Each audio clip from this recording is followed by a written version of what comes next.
Les 5 signes que tu es encore sous l'emprise d'un PN, même après la rupture. Tu es parti, mais te sens-tu vraiment libre? Parce que parfois, quitter un pervers narcissique ne suffit pas. Son emprise reste dans ton esprit, même après la rupture. Aujourd'hui, je vais te révéler les 5 signes qui prouvent que tu es encore sous son emprise.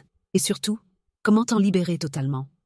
Regarde bien jusqu'à la fin car je vais te donner une clé essentielle pour couper ce lien invisible et reprendre le contrôle de ta vie. Abonne-toi et active la cloche pour enfin tourner la page et reconstruire ta liberté. Je suis Alice, et comme toi, j'ai vécu l'enfer avec un pervers narcissique. Je me suis formée en coaching spécialisé abus narcissique, et j'ai compris une chose, la rupture ne suffit pas toujours.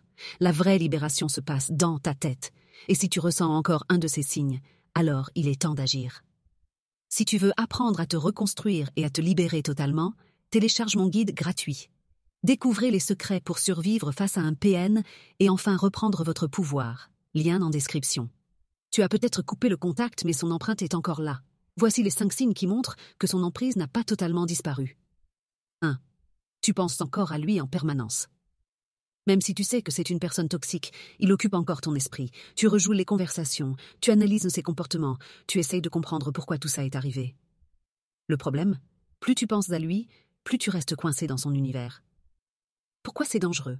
Parce que tu restes attaché émotionnellement, même sans contact. Parce que tu perds du temps et de l'énergie à analyser un manipulateur qui, lui, est déjà passé à autre chose. Parce que chaque pensée sur lui, c'est un pas en arrière dans ta reconstruction.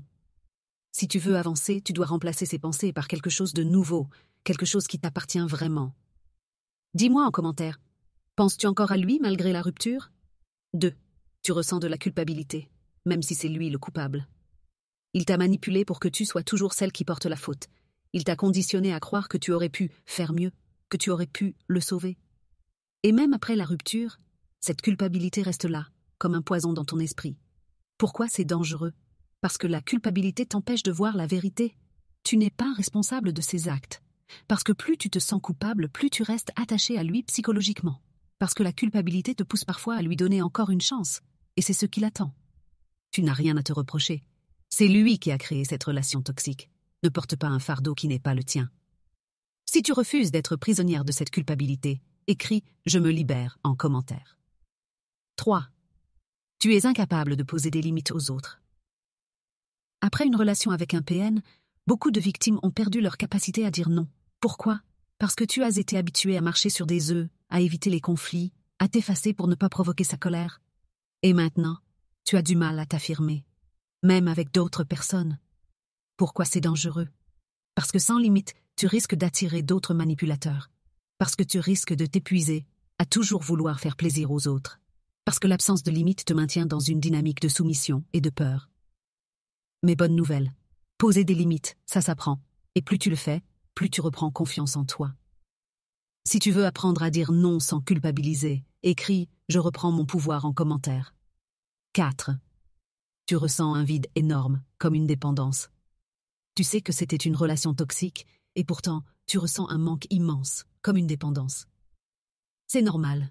Le PN a créé une addiction émotionnelle en jouant avec tes émotions, en alternant amour et rejet, en te mettant sur un piédestal avant de te détruire. Pourquoi c'est dangereux? Parce que ce vide te pousse parfois à chercher des petits signes d'espoir chez lui. Parce qu'il peut te faire replonger avec un simple message. Parce que ça t'empêche de te reconstruire sur des bases saines. Ce vide n'est pas un signe d'amour.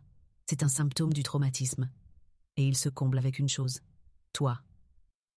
Si tu refuses de combler ce vide avec lui, écris « Je me reconstruis » en commentaire. 5. Tu crois encore qu'il pourrait changer. Malgré tout, une partie de toi espère encore. Peut-être qu'il réalisera ses erreurs. Peut-être qu'il a compris. Peut-être qu'il était sincère quelque part. Mais voici la vérité. Il ne changera pas. Pas parce qu'il ne peut pas, mais parce qu'il ne veut pas. Pourquoi c'est dangereux? Parce que tant que tu espères, tu n'avances pas.